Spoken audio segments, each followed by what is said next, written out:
Khayelitsha, built during apartheid to serve only as a dormitory for cheap labour. Last year it saw its already high murder rate actually increase, and a virtual breakdown between the community and police has seen 14 people necklaced by vigilantes this year alone. But the city of Cape Town says it's turning things around. 5 years ago, it set up 8 pilot projects aimed at combating crime through urban planning. The Violence Prevention through Urban Upgrading team claims it's seen a 40% decrease in the murder rate, but only in the areas it's transformed. The murder rate within the public environment, so the shared spaces where people are walking, recreating and going to community facilities, that's dropped dramatically. This plot was a dumping ground for bodies. It now has well-lit walkways, a 24-hour safe house, a crèche, a soccer field.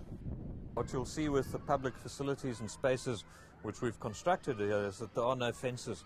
There's no barbed wire fences and dark corners that people can hide behind, because those are the spaces where the violent crime happens. In another area, a state-of-the-art library, and at every hotspot node is an early learning centre.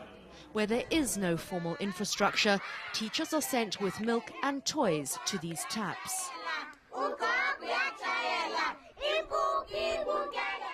Taps are vital meeting places, but they're not always safe, and it's usually children who congregate around them. So a special early learning centre has been set up around these taps so that the children can play safely and learn.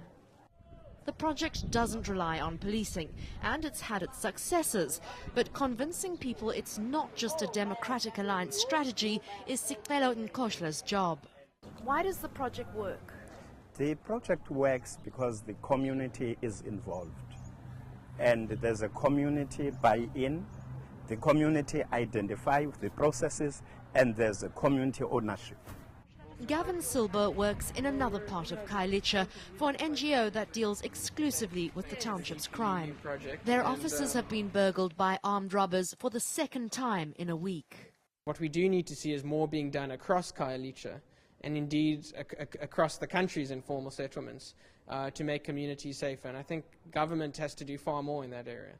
310 people were murdered in Khayelitsha last year, and Silber says the crime statistics are much higher. People don't report crimes because they know if you go to report a case of assault, a theft, even a case of sexual assault, police simply don't open cases. So while there are parts of Khayelitsha that have been reclaimed and probably have seen a drop in crime levels, it's not enough.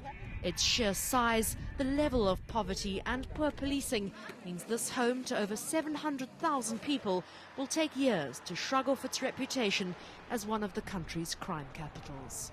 Annika Larson, Cape Town.